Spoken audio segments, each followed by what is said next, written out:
Alright, today we need to bust out with some science, and not just science, some sociology. I believe that's how it's pronounced. I'll write it out right here. Because you gotta understand a couple of things. If you'd like to help support the channel directly, the best way you can do that is to go to shoponlytacticalfans.com and purchase a Freedom Star beanie. Beautiful hat, handcrafted, you'll love it. Or you can even purchase a PVC patch or an embroidered patch with a Velcro backing that you can use to stick directly to your cool kids gear. Alright, so what we're going to be talking about today is the XM-157. And I did 2 videos earlier, and I was discussing different things about like how the AR-15 has much cheaper ammo and it's more logistically better for like a World War gun than, say, I don't know, the XM-7, which was called the XM-5, but they changed the name.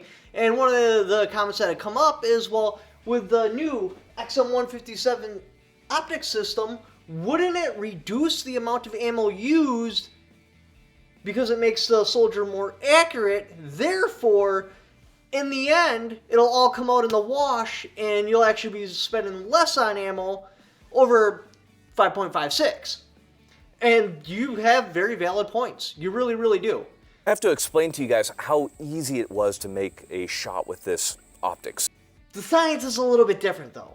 Alright, so the problem isn't that the rifles aren't capable of hitting the targets. That's just not the problem. The problem is the 80-20 factor. If you're unfamiliar with this factor, I'll break it down for you real quick. There is piles of data on this. I mean piles. I can't even start citing sources in this video, so you're just going to have to go with trust me, bro. But this is an excellent source for specific military data on the 80-20 factor. So what is the 80-20 factor? 20% of the floor space in your house gets 80% of the traffic because of how your furniture is arranged, where your kitchen table is, where your bed is. It's a fact. And the 80-20 factor is some sort of sick cosmic joke because it always comes out. Always, regardless what you're looking at. We can't explain it. It's confusing, but it always comes out. The 80-20 factor applies to everything. 20% of your customers give you 80% of your business.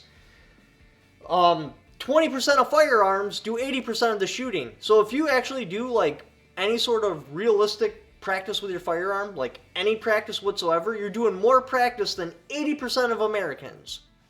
Like, that's a fact.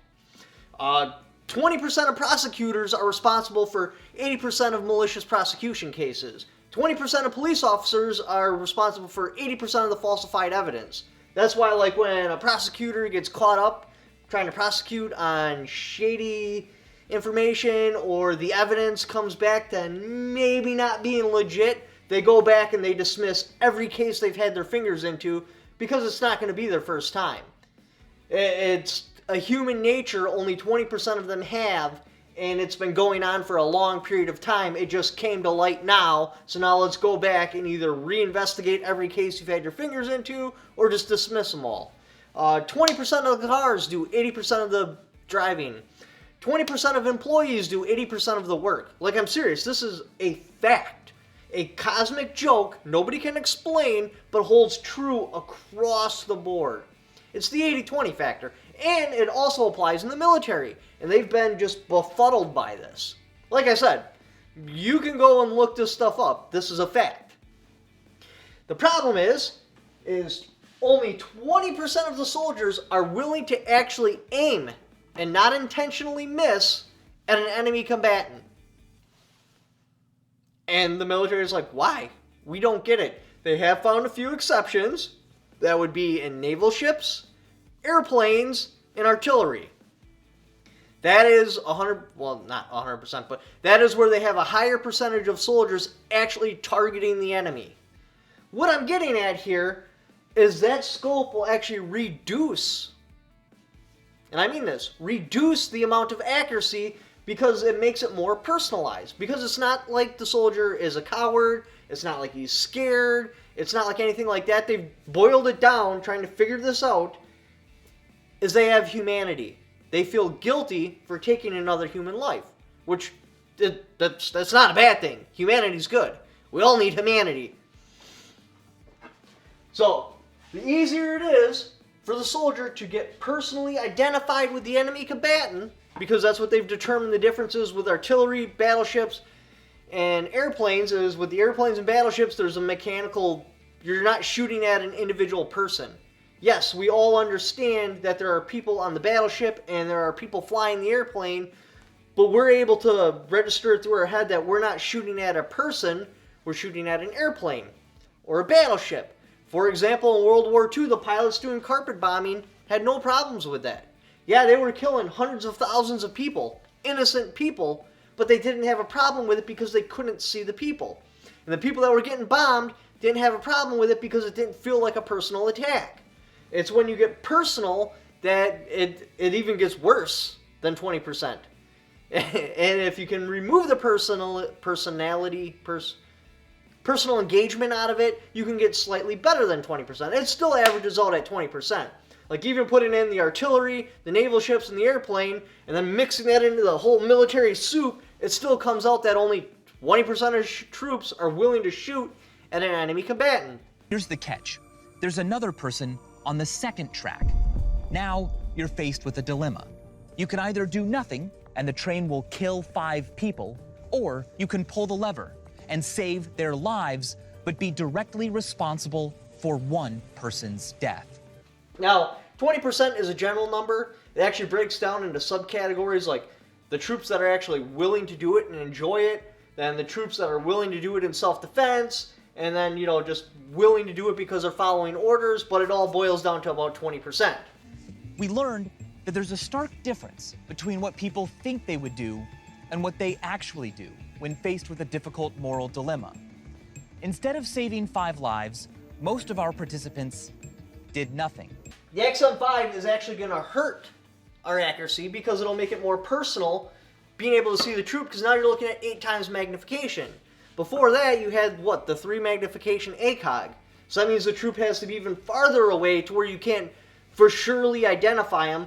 And when it's farther away, it actually helps a little bit because the troops are willing to be like, well, there was no way to know for sure that that was my individual shot that took out that particular troop. It could have been anyone. And they're able to justify it that way and not become an emotional casualty, because that's just as bad as getting shot. If you become a fumbling mess because you have overwhelming guilt that you killed an enemy combatant, they've successfully taken you out of the fight. So that's just as big as a problem as actually physically getting hit by a bullet, because either which way, you're done. So they're able to use, there's no way to know for sure that it was my shot that hit it. Machine guns, actually, not like M4s, what we politically call machine guns, but like real belt-fed LMGs, they actually have a higher kill rating because, all the other troops are shooting too. There's no real way to know for sure that that was my shot that actually took down the bad guy. They're able to justify it that way and then be able to press on forward. Because it's not like a rifle where it's a deliberate, I put my sights on the target, I aim, and I fire. It's just a bunch of firing and I'm just moving it over towards the target and, the guy goes down. It was probably, the rifleman over there or the rifleman over there that hit him. I was just putting suppressive fire down on him. It's way more even complicated than, like I said, there's stacks of data on this. You'll have to go on your own rabbit hole research if you want to know more about it. The point is, I believe the next future sight, because once you get inside of danger close, you can't use artillery and stuff anymore, so now you have to use small arms. So outside of 600 meters, not a problem. The artillery guys will take it down. They will sleep good at night, and 100% of them will engage in attacking that particular troop. Inside of 600 meters, I believe the ultimate scope that will eventually come will be some sort of thermal base, and instead of actually seeing the silhouette of a person, any heat signatures automatically come up as squares. And then you have your squad leader or something like that pinging where the bad guys are, and you're just shooting at squares. No, the XM-157 is not going to bring our 50,000 round count per enemy combatant killed down at all. If anything, it's going to bring it up because you get too much detail. They're better off with a red dot, open sights, or maybe an ACOG. Otherwise, it gets way too personal and you're going to have less troops engaging. Sorry, this video kind of went all over the place. I'm still quite a bit under the weather. I've been sick for like the past week. I'm actually sweating right now, and it's like 60 degrees here in this basement. So, ugh. If you'd like to help support the channel, again, shoponlytacticalfans.com. Always have affiliate links in the description down below. Just by clicking on those particular links, even if you don't purchase what that particular link is for, just clicking on it. And do it in the Amazon shopping you were already going to do anyway. And a little kickback for it because you came there off my channel. Thank you for watching. Don't forget to subscribe.